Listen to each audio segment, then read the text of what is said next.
Hello friends. Continuing with the, well, not really continuing with the questions.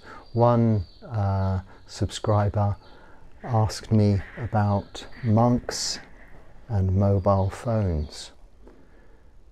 He was surprised to see on videos monks carrying around mobile phones. Now, I'm not sure about videos. I've not really seen many monks' videos where there is a couple of spotlights on some, how would you say, less scrupulous individuals. There are quite old videos now that are very popular that come up in searches on YouTube of monks with sunglasses and in Learjets with phones and this and that. It's just one particular monk actually who's still on, is the right word, on the run. He's somewhere in the world, although his organisation here in Thailand is a big and very successful, would you call it a charity, possibly? I don't know much about it, but this was a Channel 4 documentary in the UK, I think, or something like that, called Monks Behaving Badly. That's very often which gets cited as, well, unfortunately, this is one monk out of, in Thailand, I think there are something like 300,000. So it's a fairly low percentage of badly behaved monks, and as I say, his organisation is still flourishing and very successful. So I know nothing about the subject, but he did sort of, there are lots of photographs, pictures of this monk with a mobile phone. In real life, yes, I see monks all of the time, well, outside of the monastery with mobile phones. And of course, I have a mobile phone. In fact, I have two. The reason being, one is for making these videos on YouTube, and one is for, well, not a lot else actually. Emails, visa applications, getting or arranging to have bought tickets and this, that and the other, and to call my mother once a week if I can. I don't really have any correspondence with friends back at home, and even here. There are a couple of monks at my home monastery in India that I correspond with by means of, in India, WhatsApp, and here they use the equivalent, which is Line, but I don't use those, whatever you'd call them, those things, apps, for their social media capacity, all of that other nonsense and chat, because it's of no interest to me. I don't have Facebook, I don't have anything other than YouTube, which I had originally because it is a very good source for listening to Dharma, if you're careful. And the subscriber said, surely what is the reason for monks to have mobile phones when you're really trying to get away from exposure to the world, get away from the world? Well, I must correct him there to say that no, monks do not wish to hide away from the world. In fact, we are not allowed to hide away from the world. I would love to go to a cave or a forest, a mountain or here, and I say that I'd love to. No, this is really an ideal balance as it is now. But it was always my aspiration initially to just disappear and become a hermit, live alone in the forest or on a beach or on a mountain or by a river or in a cave, all of the places the Buddha said that monks can live. But he also insisted that we live within walking distance in order to go on arms round each day to get our food, and put rules in the Vinaya in place that we have to do that. For instance, we're not allowed to grow our own food, we're not allowed to store food overnight, we're not even allowed to prepare our own food from raw ingredients. Therefore, each day we're reliant on going into the village or the town and hoping the lay people will give us food. The reason for this is to keep us in contact with society and the world. So we're prohibited from hiding from the world. Inevitably, we will hear news of world events. Not much, because we just look in our bowl, we don't make eye contact, we don't even say thank you, we just go collect our food and return. The purpose being is one of the 4 heavenly messengers that caused the Buddha to leave his palace and life of luxury to go out and become an ascetic, practicing austere, as they were called in the religion of his time, tapas practices, which is burning away the defilements. So absolute austerity and severe practices of not eating and becoming emaciated. The reason he left that was because he saw an old man, he saw a sick man, he saw a dead man, and these are the 3 which I've discussed before at some length. These are 3 of the 4 heavenly messengers of aging, sickness and death, which he hadn't been exposed to before. But then he saw a samana, a monk. It would have been a sadhu kind of monastic that was wandering around, and he saw he was peaceful and calm, but had very little, but seemed happy and content. And this really inspired him to do what he did. And, you know, isn't it a good thing that this heavenly messenger of the monk, the simple monastic, walking equanimously, peacefully through the town, caught the then Bodhisattva or Siddhartha Gautama, the prince's attention, and thought, I want to be like that. And this is the monk's intention, the Buddha's intention for us monks and nuns, to go out on alms round and inspire people to see there is an alternative way of life. So we don't hide away. But if those monks were walking along the road, waving their mobile phones around, taking selfies, having chit-chat and this and that, it wouldn't look very inspiring. So we don't have pockets in these robes, but we do have sometimes a little pouch on our belt to keep something important, maybe a mala, because we're not allowed to wear those malas, you know, these beads like rosaries for chanting purposes and things, but we can keep them in our little pouch or in our yam, which is a bag, a monk's bag. Or maybe something, if you're travelling, you might keep your monk's ID in there or something like that. And of course this is room somewhere you can tuck away your mobile phone, because the subscriber said, well, they've got the world in their pocket with the mobile phone there.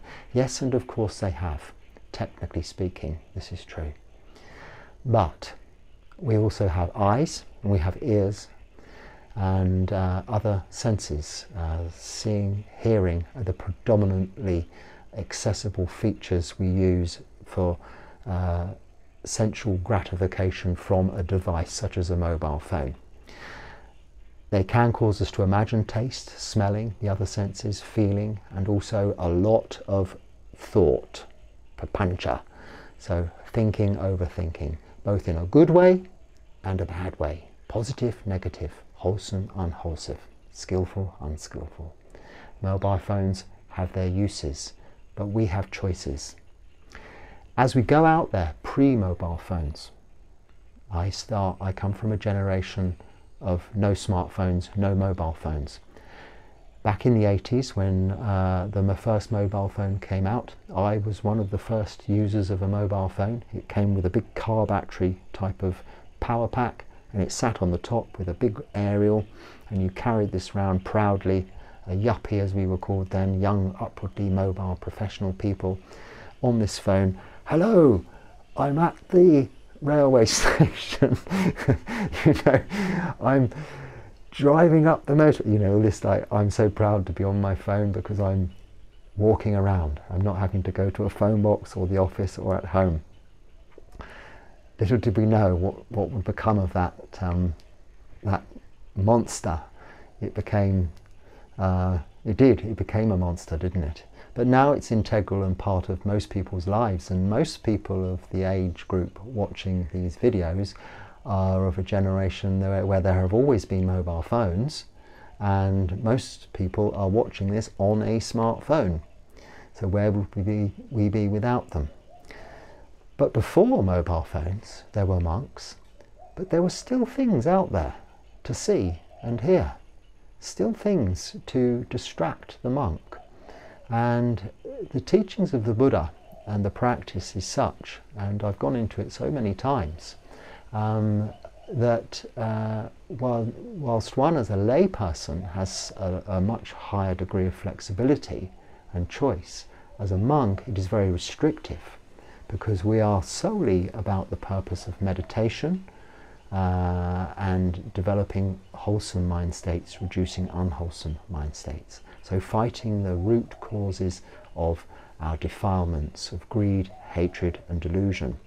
Now, if we were to sit on a mobile phone all day just flicking through TikTok or WhatsApp or all of these things all day long and Facebook, then we would only be generating a lot of, well, I was just going to say heat, because this is how I see these things, as generating heat and frustration, going from one thing to the next, to the next, to the next, to the next. It's like overthinking. Like you hear this expression, we call it papancha, but it's expressed in meditation circles as the monkey mind, where your mind, your mind's thoughts jump from one thought to the next thought to the next thought, like a monkey jumping from a tree to a tree to a tree.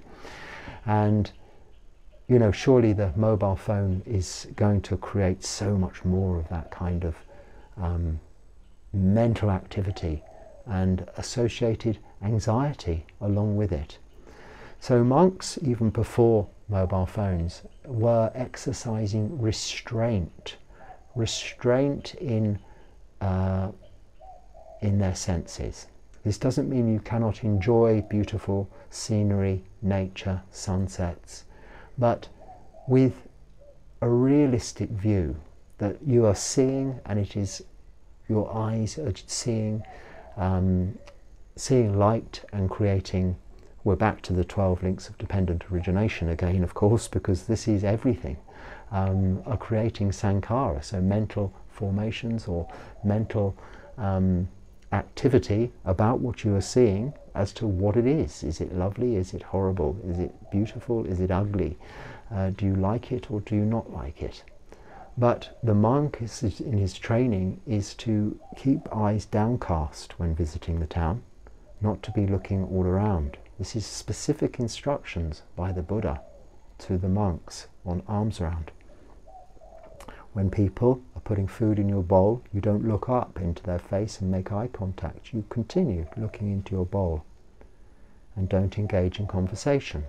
Of course, monks have always had all of those opportunities to do just that, especially if you're on your own and not with a group of other monks, which is often the case if you're on Tudong. You could just engage in all kinds of gossip and conversation, chit-chat on the street corner. But we are advised, and really in our rules prohibited from doing so. Why? Because this is helping us to exercise restraint. So really the mobile phone is just an extension to eyes and ears and thinking. There have always been books of every nature, every kind.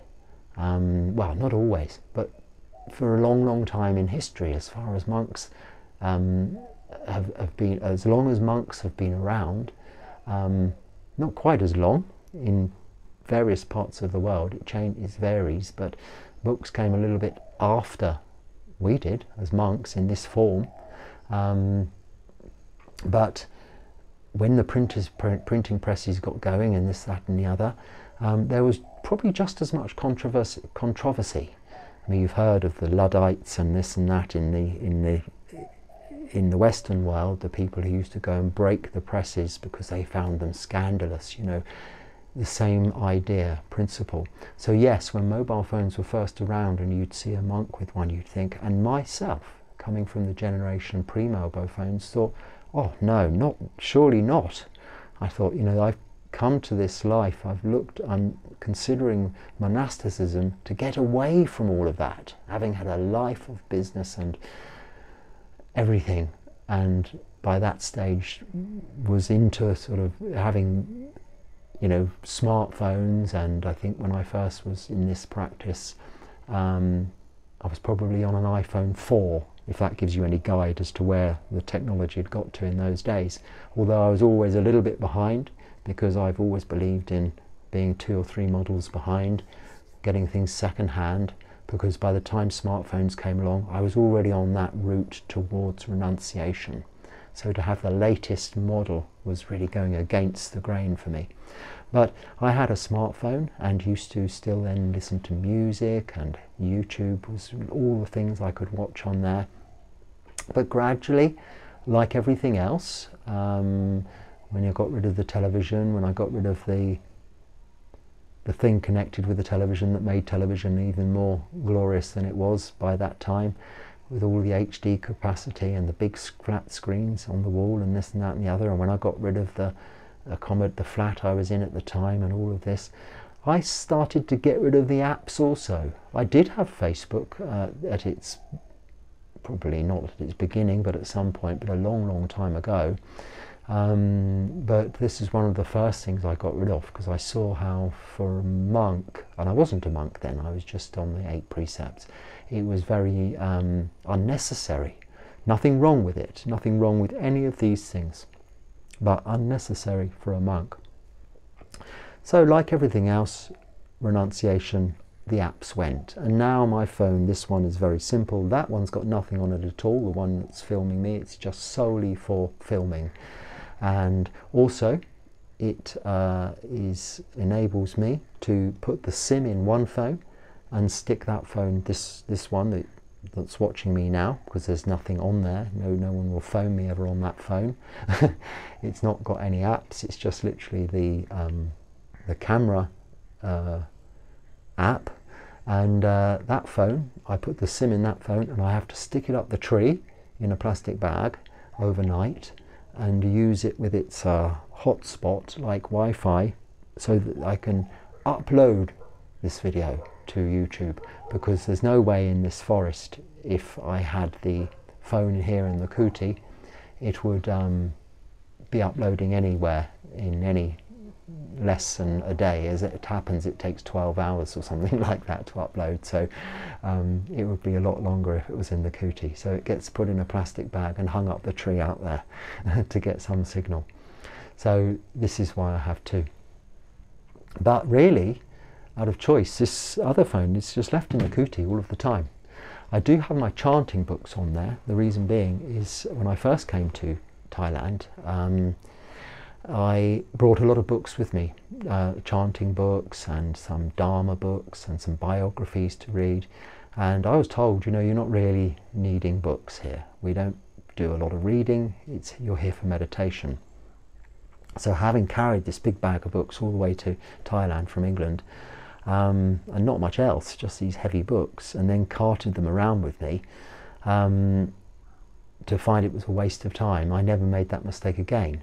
But certain books that now are available as e-books, I have on my phone, including I have access to Sutta Central, so I can look up the suttas. I don't use that so much. I have the actual Majjhima Nikaya, and the suttas are all available online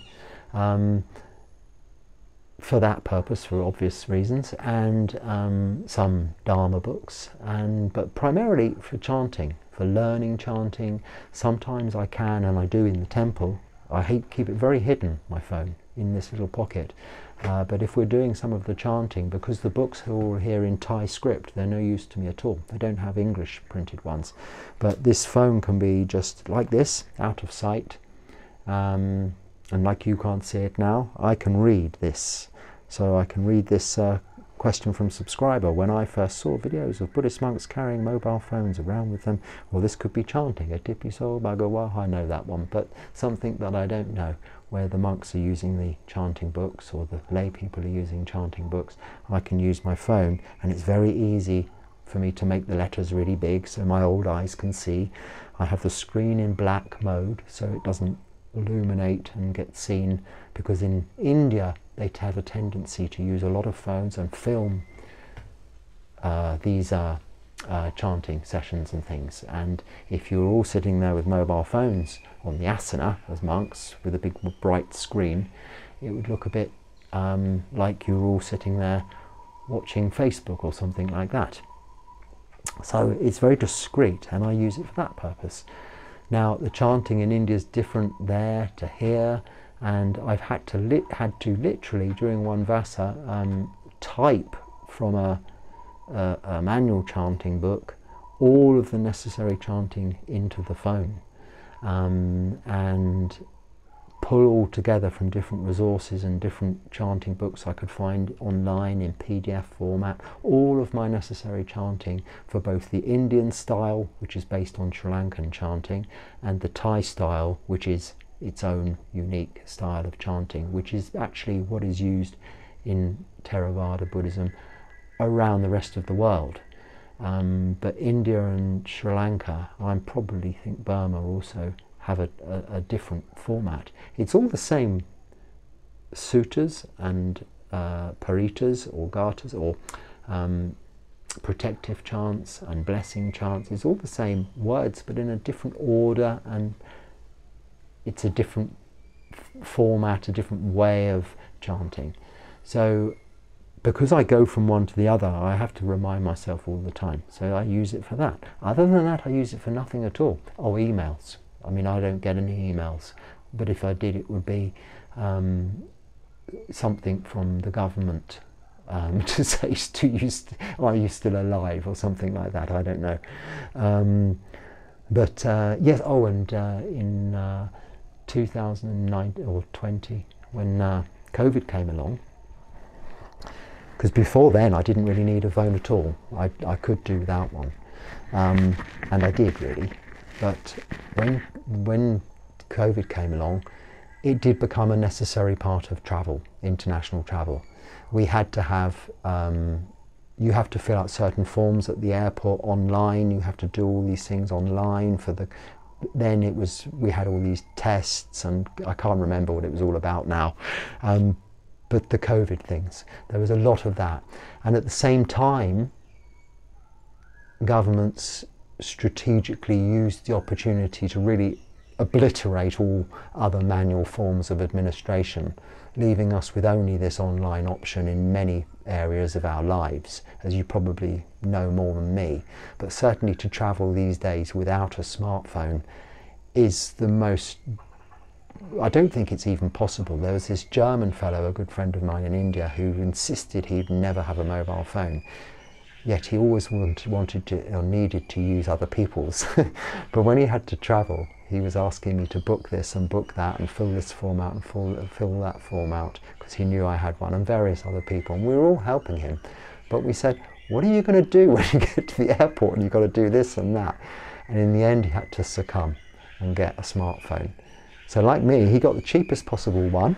I got a cheap one that's, I got one that's an Indian generic phone from an Indian company. So I thought, well, if I need any assistance with it, it'll be okay. I'm in the right country, you know, and I thought I also support their mobile phone industry.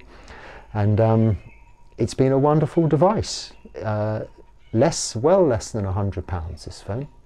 And now I have two, but both less than £100, a maximum of £200, and I think the iPhone I exchanged them for, I don't know whether I already said that, I had to change the iPhone when I first got to India because they don't really work in India for the purposes I just said. Government, immigration, websites, visas, no, will not recognise iPhones. You have to go onto an Android or a computer. So I had to exchange it, and that's when I got this first cheap phone. But that was something like about £500 or £600, I think, when I got it second hand. New, £1,000. So these are 10% of that price. Anyway, I don't want to talk about the price of mobile phones, but I'm just trying to justify why I have two. I don't really even use one to its capacity. But yes, we could have access to the world in our pocket, as subscriber said in his statement and question. And I agree that it's not good. Now, I've lived in 3 monasteries, mainly. One here in Thailand, then in India, and then back here in Thailand again. Long term, that is. I consider this now long term because I've been here 6 months, and I plan to stay for at least the Vasa, and probably, hopefully, for the rest of my life. So the I'll obviously visit my home monastery back in India also, and maybe go between the two a little bit. But in all of these 3 monasteries, and also the 3 or 4 or 5, maybe more, that I've stayed in for quite a bit of time when travelling around in different countries, including England, where my first monastery where I stayed was. I didn't ever live there, I just stayed there, so it doesn't count where I've lived. But certainly where I've lived, those 3 monasteries, and where I've stayed, 4 or 5 different monasteries in England, Nepal, Cambodia, Thailand, all over India. None of them have allowed the monks, other than senior monks, mobile phones or the use of in the monastery. As those monks don't go out of the monastery, it means they're not able to use mobile phones or smartphones. When you've taken higher ordination, you become a bhikkhu, you take upasampada, you remain in the monastery for 5 years ordinarily before you can go travelling around on your own, unsupervised, without your teacher. You can go on trips, of course, with permission, and to another monastery, and on tudong, but generally speaking, you're tied to the monastery for this 5-year period. And really, until then, or until you need to travel, phones are not allowed, but only then for bhikkhus. Samaneras, so that's novices or trainee monks, of which you are for probably 1 or 2 years, and anagarikas, which you are for 1 or 2 years, which are the white clothed monks when they first go into the monastery before they can become ordained, for 1 or 2 years. They're not allowed mobile phones or smartphones or any devices or computers, and neither are lay people living in the monastery or visiting the monastery. They all have to be handed in, including myself when I stayed at these monasteries firstly, into the office and not collected until you leave. It's a little different for foreigners, Phra Dan as they'd call us in Thailand, because here they are not really allowed mobile phones, I shouldn't think, unless you're a senior monk.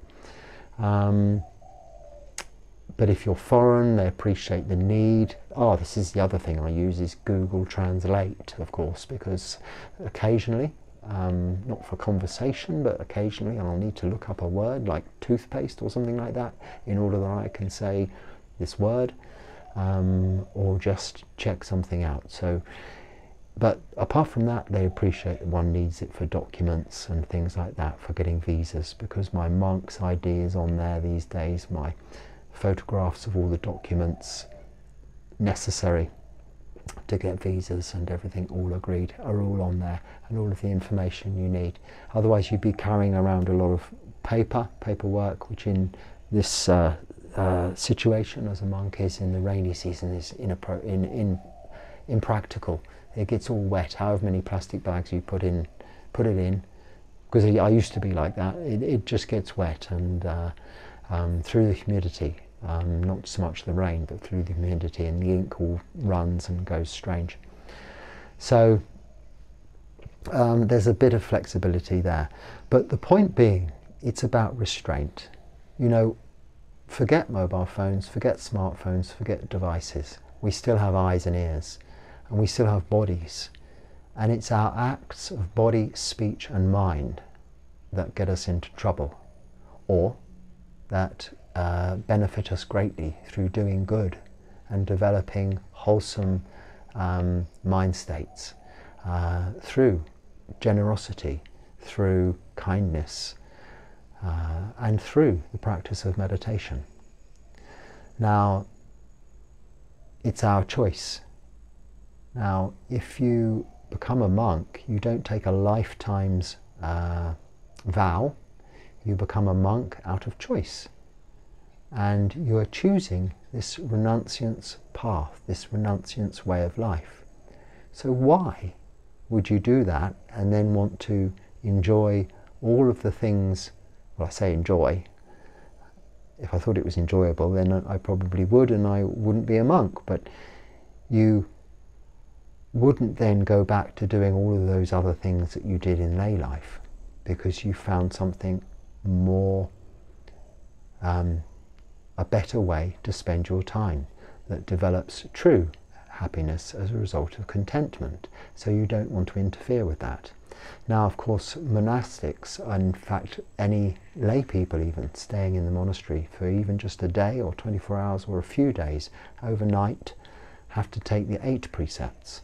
And this means that the third precept, rather than sexual misconduct, I just go through the 5. There's no killing, no stealing.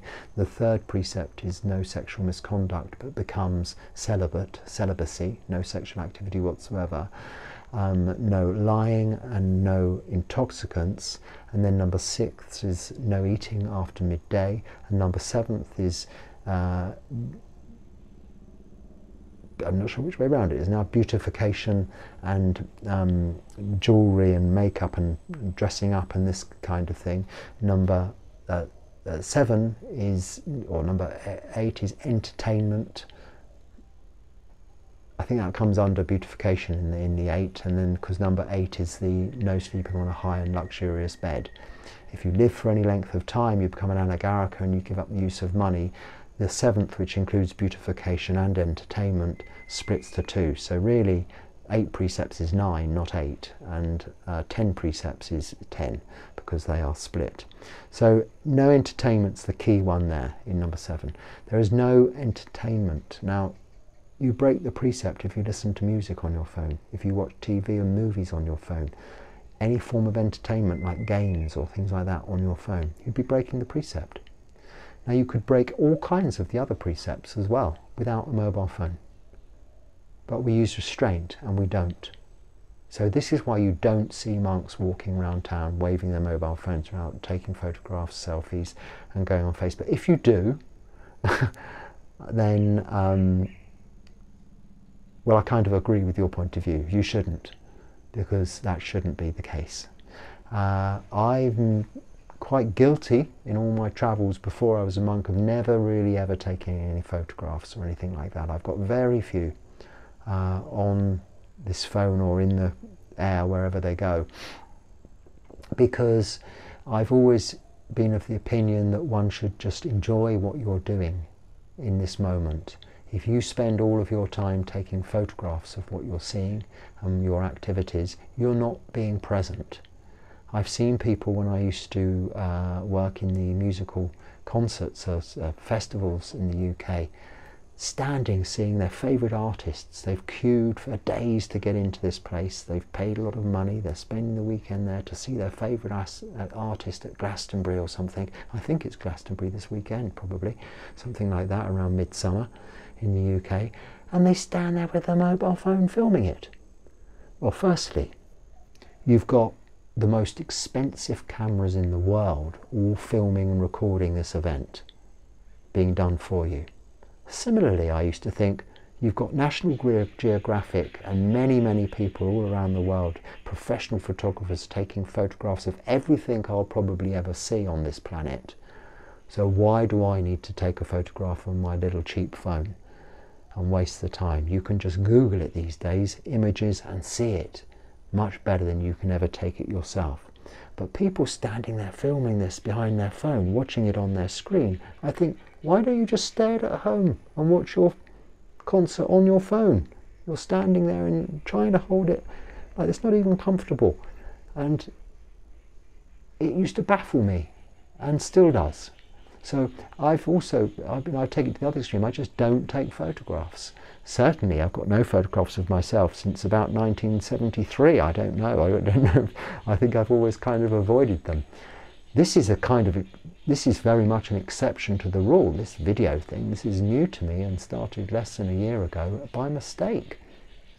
And I've actually found it a useful way of teaching myself, of reminding myself of my practice, what I'm doing, because by talking to other people, sharing my experience is like having kalyanamita, wise friends, beautiful friendships, people also on the path who are practicing the teachings of the Buddha, the Dharma, practicing this noble eightfold path to become free from suffering, to eradicate those root defilements of greed, hatred and delusion. by this medium, I'm able to talk to those people, of which there are quite a few of you now, because I get comments back and very good questions back. I've not even begun to cover all of the questions, but I do answer them directly. I'm only picking out a few commonly asked questions. In the last video, questions and answers, they're very often asked questions, and I'll do that from time to time because I know there are lots of people asking the same question all of the time, and it's easy sometimes to think, oh well, I've answered it before, and push it aside. But I'll put them in video format because it's a question or questions that most people have, this being one of them. Is it appropriate for monks to have mobile phones? Also, is it appropriate for monks to be on YouTube? That's not really a common question or a frequently asked question, but something I ask myself. And I'm not sure. I'm not sure about that. I don't know. I'm unsure about this, what I'm doing. I don't see it as any harm in it. I don't see it as producing unwholesome mind states in any way, because I don't edit the videos or do anything special to them. I don't plan them, rehearse them, script them. I don't really care much about the figures and this, that and the other, how many viewings I get or likes or any of this stuff. I just record them if they're watched, and then it's interesting, people subscribe to the channel and then watch subsequent videos, then it gives me encouragement to continue. And like I've just said, it helps me reiterate the Dharma in my own mind by speaking it aloud. You wouldn't just sit in your kuti and sit there having this conversation with yourself. But by doing so, by me doing this, having this conversation with you, I'm reiterating what I'm thinking. You're hearing the Dharma aloud from your own lips, if you like. And you do, to some extent, listen to what you're saying, as if it's someone else saying it. Now, I don't know quite how to explain that, but certainly I don't ever set out knowing what I'm going to say next, like we don't know what our next thought will be. But when you speak aloud, this is why people talk to themselves, presumably. When you speak aloud, you can listen to your own thoughts. So I'm sharing with you my thinking process. I'm sharing with you my thoughts. And maybe sometimes it might be inappropriate. I hope not. I think because of my lifestyle, the way I live here under very strict rules in this monastic environment, there's nothing I can actually say that's particularly inappropriate, because there's nothing I'm really doing that is particularly inappropriate. But I think there may be some people who have reservations about forest tradition monks, particularly. They're called Wat Pa monks here in Thailand, Wat Pa.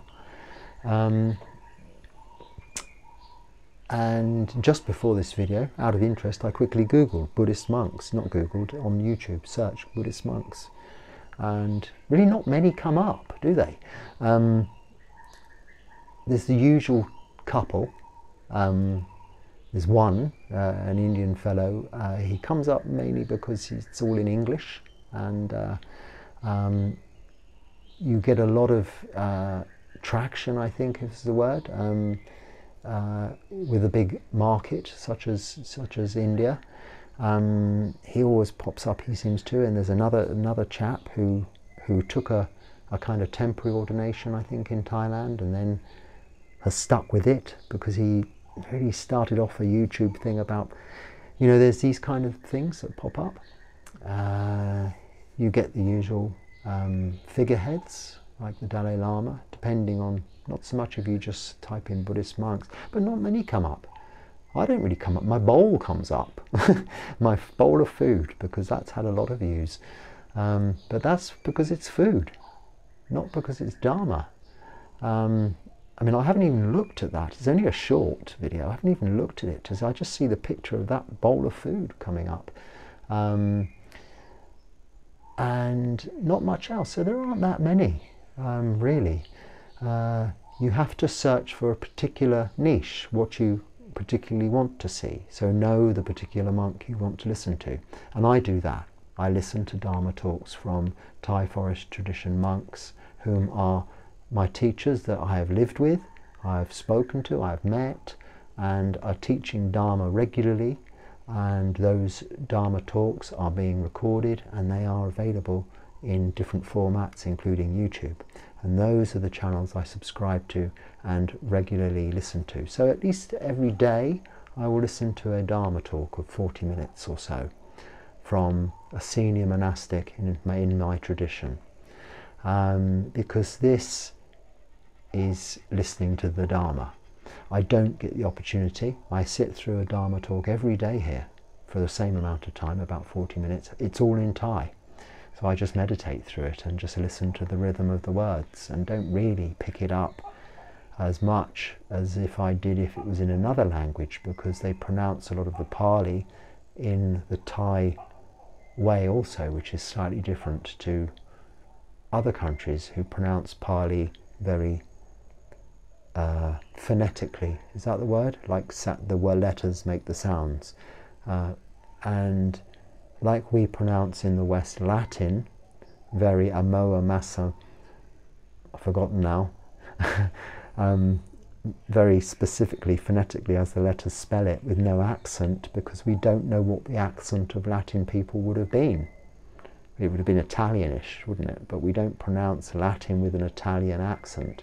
And similarly, because Pali is an ancient language, we don't pronounce in the West Pali with any accent. It's accentless, it's just phonetically sounded out, like Namo Tassa Bhagavato.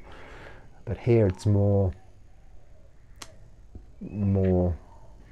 tonal, the language, and 70% of the Thai language is based on Pali.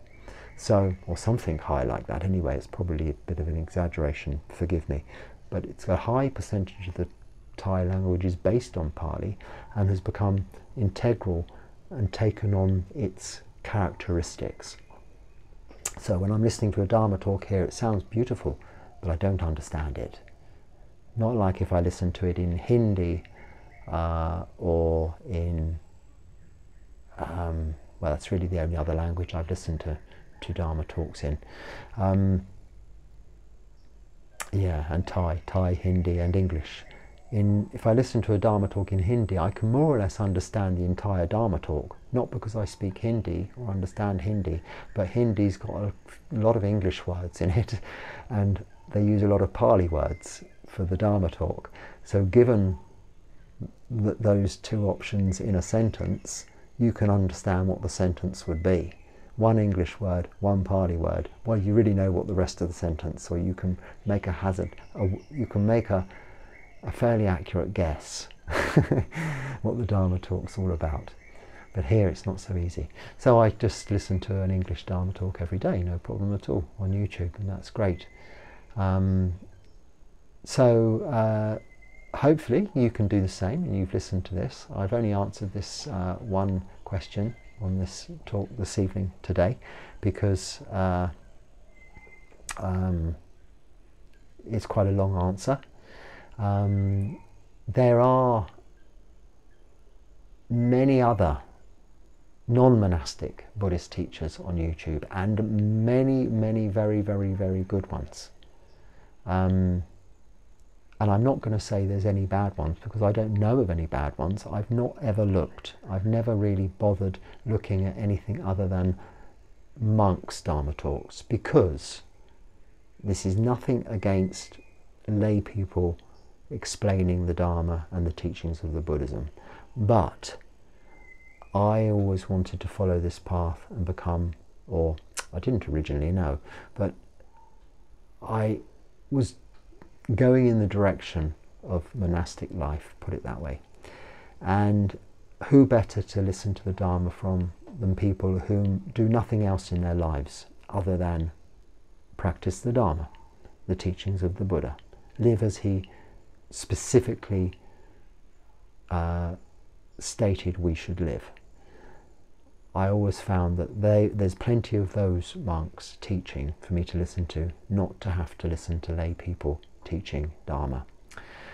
So you have many yogis, many authorities on Buddhism, very many, and even ex-monks, monks who were monastics for a while and then disrobed. But those two, apart from the exception of a couple that I do have read their books and would listen to if they continued making talks, and they do from time to time, apart from a couple, literally from my own tradition here in Thailand, who are now lay people, apart from them, again, you know, if they've disrobed, then they're not going to be encouraging for me in my practice, because I won't see them as an example, like the Buddha saw the Samana. I'll see someone who became a monk for a little while and now is not. Well, why is he not? However good the Dharma he's teaching is, he's no longer a monk. So something is missing there. But a monk of 50 vassas, who's been teaching other monastics and lay people and been a monk for 50 years and comes from a lineage that is very well known for its good practice, is someone that I will have absolute confidence in their teaching. But even still, with all teachers, you have a variety of choice, and we all gravitate towards one type or another. And you should pick a teacher on someone you want to be like. Now, we all want to be the Buddha, and that's good, to be like the Buddha. But your immediate teacher, if you think, well, I agree with what they say, I like their teaching, but I don't want to be like that. He's got, you know, this way about him, or he's got that way about him. Nothing particularly onerous or critical, but you have to really like your teacher, respect your teacher, want to be like them.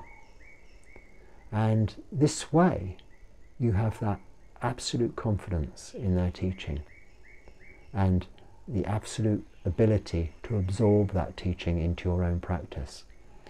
So yogis are teachers, and yogis on YouTube, there are many in all different religions. I did say in my last video, I should just explain this, that when people, it's very rare, but when people don't want to kind of get into a debate about, they'll ask an opinion or a question or make a comment, and I'll say it's this way or that way, and then they want to debate it. It's actually never been any Buddhist practitioners. It's usually people coming from a Christian or theistic background whom are really debating the presence or absence of a God. And that isn't a debate I need to enter into. This is what I was referring to. I wasn't referring to specifics of the practice or rights and wrongs. I'm not saying that I'm right, they are wrong, and I would never profess to be an expert in any subject whatsoever. But you get on the comments on the YouTube this thread, so you'll answer the question and then they'll reply to your answer. Well, I don't get those. I stop at that level. I reply, and then if you send another question, another comment, that's great. I'll reply to that one as many times as you like. But when you comment about my reply, it goes into a different box, if you like. I don't know how to explain it. So I see them occasionally by accident, and then I'll pick up on them and respond. But that's generally, it's called a thread, because it's a thread of conversation. That to me is social media, which I don't engage in. That to me is not monastic behaviour, it's not skillful, it's not wholesome, it's not provocative of wholesome mind states. You're arguing with faceless entities, frankly. We don't, in that format, know each other terribly well. And it's often, as I say, it's only where people are saying, well, you know, you've forsaken God, you've got, Jesus won't forgive you, and all of this stuff. Well, you know, I come from a Christian background. I've done no such thing. I just don't choose to put my 100% confidence in that faith anymore. But I don't deny it either. and never have. But it's not something I want to discuss or have any use to discuss. I believe if there is a God, and if I have any belief, because I only like to look at the real truth of the Dharma, which requires no belief, it's just fact. There's suffering, a cause of suffering, the end of suffering, and this path leading to the end of suffering is sufficient for me to have confidence in the Buddha's teachings, and that is really all he taught. But if I was to have any belief in anything and there was a God, I would say he's not going to get St. Peter at the pearly gates to turn away any good Buddhists who are keeping the 5 precepts. You haven't killed, you haven't stolen, you haven't committed sexual misconduct, you haven't lied, and you don't take intoxicants. Do you really think any God is going to say, hey, St. Peter, the bouncer at heaven's pearly gates, don't allow that person in because he didn't worship me every Sunday? Because there are many, many Christians who don't worship him every Sunday, whom are good Christians, but will go to heaven. So there will be many Buddhists if there is a heaven in heaven. In Buddhism and in Buddhist cosmology, there is a heaven. It's just slightly different to the heaven that, as Christians, I'll say we as Christians, because I'm born into a Christian culture, I've been confirmed. I even went to, for a short while, to Christian Theosophical College when I was thinking about becoming a Christian vicar. Not in a Catholic priest, but a Christian vicar in the Church of England. So I did look into it into some detail and did go for a year, part-time, but for a year, to a college where they train vicars to become an Ordained. So I did have considerable commitment to Christianity, but there were areas of it that I had doubt. And I thought, well, rather than wrestling with my doubt, I will just look at life as it is, as I see it, as I witness it, as I experience it for myself. And this was really the beginning, back now, what are we, 23? I don't know, 15, 16, 17 years ago, something like this, of me exploring other religions. Quickly, actually, I didn't explore other religions. I'd found meditation, which led me into Buddhism, but exploring all of the different traditions of Buddhism, which really are all much the same. They're all based on the Pali Canon, essentially, originally, the Tripitaka, the Buddhist scriptures, and the teachings of the Buddha. And then, of course, bits added on later on. And then the different geographical progression of Buddhism throughout the world has created all the different traditions that there are here today. But I went straight to India and investigated the different traditions in the locations where the Buddha was born, was enlightened, first taught, and where he died, stayed in those different monasteries, asked the monks, investigated their practice, looked at it, and really honed it down to what direction I wanted to go in terms of learning about Buddhism. Not to become a monk at first, that wasn't my view, but learning about the Buddha's teachings. And it still brought me back home to the Theravada Buddhist Monastery in the county where I was born and where I lived for a good part of my life. Albeit not being a Buddhist, not even knowing there was a monastery there, a short distance from where I lived. I didn't even know it was there until this time, 15 years ago. And remarkably, it was there all of the time. It was there from 1976, so from when I was age 10, and is still a very thriving monastery there now, which if I'm in England I visit, and very much enjoy doing so. But it was there on my doorstep all along. And they sent me to Thailand originally, and I came here because it's a good place. If you can come here, if you're looking at becoming a monk, it's a great place to get a grounding and a training. And most monks from any countries during that 5-year training time, that 5-year Navaka Bhikkhu we're called, that's new Bhikkhu time, are sent for even a retreat of a few months or even a few weeks or even a year or a couple of years to Thailand for this experience. Now, I'm very fortunate at the age that I am to be able to make the choice with the freedom I have from my family being grown up to have just come here and made it a permanent thing. And I'm very happy and content as a result of that.